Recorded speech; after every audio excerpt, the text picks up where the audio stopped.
Good afternoon. Welcome for those of you who are joining us during the live info session.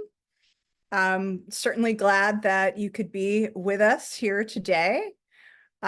We are just thrilled to be able to offer another info session about the on-demand course and starting off our new year with an opportunity to share some details about the on-demand course with you.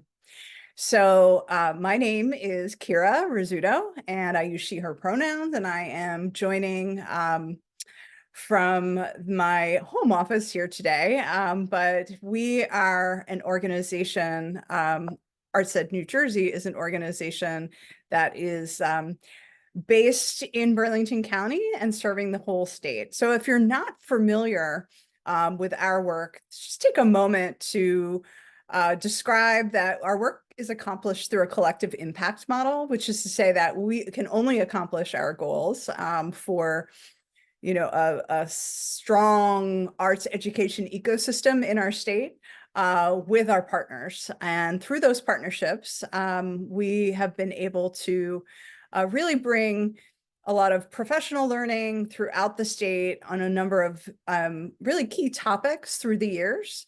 And this offering, the on-demand course, is one of the ways that we feel we're able to bring an important topic in a different format. So I want to also acknowledge that I'm here today with Erin Saylor, who is the Director of Professional Learning at Eduscape. Eduscape was one of the partners that we relied on to help bring the course to life. So Erin, if you would take a moment and just sort of introduce yourself, that would be great. Absolutely. Hi, everybody. Happy New Year. So as Kira said, I'm the Director of Professional Learning. My background is a educator in a couple different places and grades, but I'm with Eduscape. So we are at our core a professional learning company. So our goal is really to be able to have high quality professional learning that meets people and educators where they're at. So there's always some form of learning to really continue growing their practice and reaching more and more students, and ultimately to achieve that mission there. So we're a New Jersey-based company and excited to join and bring this professional learning to you all along with ArtsED and J. Thanks so much, Erin. So again, we are here in this moment together and in this info session to focus on the first course, Empowering Artists, Designing Student-Centered Driven Learning, learning driven by the 2020 New Jersey Student Learning Standards in Visual and Performing Arts. And we've seen so far since the course was launched last spring that there are a couple different patterns. We have individual educators or teacher leaders who have enrolled and they've done so with the intention to perhaps turnkey this in their district. And then we have teams of educators and or a supervisor who are enrolled coming from the same district. And their intention is to work through the course material together as a group. So it can go either way. And the enrollment, while it is rolling enrollment, you can enroll in the course at any time. We are designing our office hour schedule, which are optional, to really support a cohort that could begin to pace through in January and another cohort that could begin to pace through towards the end of the school year in May. So we'll talk a little bit more about that. But as we come back to sort of the overview of the course, really this idea of offering a self-paced, fully asynchronous, on-demand course started before the 2020 learning standards in visual and performing arts were even adopted. We knew that with the adoption of the new learning standards in 2020, that we would want to provide ways to prepare educators to really lean into the new sort of philosophical shifts within these standards. And in particular, being able to prepare to design arts education learning experiences that were more process oriented rather than focusing on the artistic works how can we focus on the artistic processes of creating, performing, responding, and connecting? So we knew in many ways that that would make the course impactful if we took a holistic approach. So that it wasn't about, just discrete skills or knowledge in the arts content area, but also opportunities for arts educators to see how this learning can be holistic, really leaning into the social and emotional learning component and doing so in ways that were culturally responsive and sustaining. So we think that it's convenient in the way that we've structured it. And most importantly, we think that we've worked out a model that is cost effective for what educators are going to experience as they pace through the course. So a little bit of sort of specific information so you understand a bit better how that this is organized. We estimate that it will take approximately 18 to 36 hours, depending on how much time is spent within each module. So there are 12 modules in the course altogether. It's organized into 2 parts. So the first part of the course is 6 modules, approximately 1.5 hours per module, would bring about 3 hours total for each module, would bring us to about 18 hours for the entire part 1. If you were to enroll in part 1 and part 2, then approximately 3 hours per module would bring us to about 36 hours. However, that 3-hour per module is based upon how much time the educator who's participating will spend developing a portfolio. So if you wanted to really go through and the goal was not to develop a portfolio, you could probably do parts 1 and parts 2 together for a total of 18 hours and roughly 1.5 hours per module.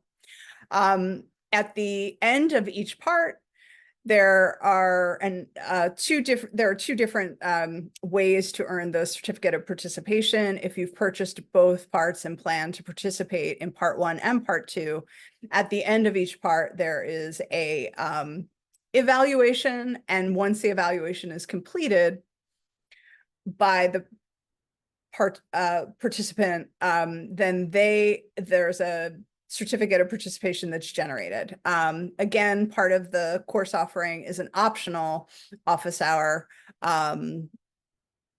opportunity to engage in that way. And what we think is really valuable about the office hour model is that it's a way to know, although everyone is pacing through on their own time, and they're not necessarily coordinating, unless it's a school or district team working on it together, may not be coordinating in terms of some of the artifacts that you'd be creating within the course. It is a nice opportunity through the office hours to be in dialogue with others, to ask any type of clarifying questions. So it's entirely optional, but I think that it's one of the things that we're most hopeful about, is that we'll be able to develop a sense of community within the various, educators that would be taking this from different districts throughout the state. I think, kind of looking at that calendar, you can see pretty clearly that it's every couple months, but the time goes by quickly. So we try to pull the dates in advance so that as calendars are filling up and, months are flying by as quickly as they are in this GIF, that people know in advance when they can tune in to participate in an office hour. So this is a sample pacing guide. Again, this is based upon someone who was going to take both parts 1 and part 2, and they were going to do it for over an entire year. Now, there's nothing that says that this has to be done spread out over an entire year, but that's how long you would have access to the course. So as you can see, we start with an introduction to the standards, and then looking at how the interactive website njartsstandards.org can be utilized, and some of the customizable features on that website. And then we have 2 modules on the philosophical foundations of the standards, 2 modules on the structure of the standards. So the first focuses on all disciplines, what are their commonalities? And then the second really gets into what are some of the distinctions between the different art forms? How is media arts different from visual art? How is dance or theater, in particular, music has many things that distinguish it from the other arts disciplines. So that structure too, that module is where we go very deep into the differences between those different art forms. And then the last module in part 1 is really about looking at cultivating conditions for social and emotional learning and culturally responsive arts education. So if you were to opt into part 2, you would have an opportunity to go further with that. You can see in part 2, we begin once again with cultivating conditions for social and emotional learning and culturally responsive arts education. And then we get into sequential standards-based program of study, enduring understanding and essential questions in instruction, curriculum and assessment. And then there are 2 modules, one focusing on the advocacy lens. And finally, the last, from theory to practice, is a way to build out that portfolio, once again, if that's your goal. So what's important to note here is, once again, you have access for 12 months, but you could choose to go through this much more quickly. If you're the type of person that really wants to try something and see it to know whether it will work for you, there is the opportunity to just do a trial access to module 1 in part 1. So it allows you, you can see from the screenshots here, it allows you to see how each of the modules are organized. There's a structure very similar to what you see in the bottom right hand portion of the screen that follows through each of the modules. So I think one of the most important things is sort of understanding the price structure. So there is a price for part 1, there is a price for part 2, and then if you're bundling both 1 and 2 together, there's a slight discount. Obviously, there's a group rate, but if you were coming in as an individual, the pricing structure is, as you see, right here. So Erin, I would invite you to maybe give us some more detailed kind of walkthrough of how the registration process looks on the user end. Yes, absolutely. So there's a lot of different ways that you can go about getting access to the course, including the free trial, like Kira said. And on our platform, you can create an account for free. So you can go ahead and sign up, and then you'll be able to access any content for free or then continue to purchase. So you might be coming to us as somebody who just is purchasing it for yourself. You can add a credit card. You can do credit cards for a group of people. You could use a purchase order, which is very common way that schools enroll if a school is purchasing it for a group of teachers or a district for a group of teachers. And then you can just reach out to us if you want to know more about the process. So on the screen there, it says info@eduscape.com, and I'll go ahead and drop that in the chat as well. But you can email that and we can either walk you through the process, or if you have more than 5 people, we'll just explain how to go about enrolling that many people. And then this next detail just provides a screenshot to sort of make it more clear, what does this process require? And, depending upon whether it's a group enrollment or an individual enrollment, there are slightly different a slightly different sequence. But as Erin said, it's fairly straightforward, and you can always have direct, communication with the Eduscape team around the enrollment questions as they come up.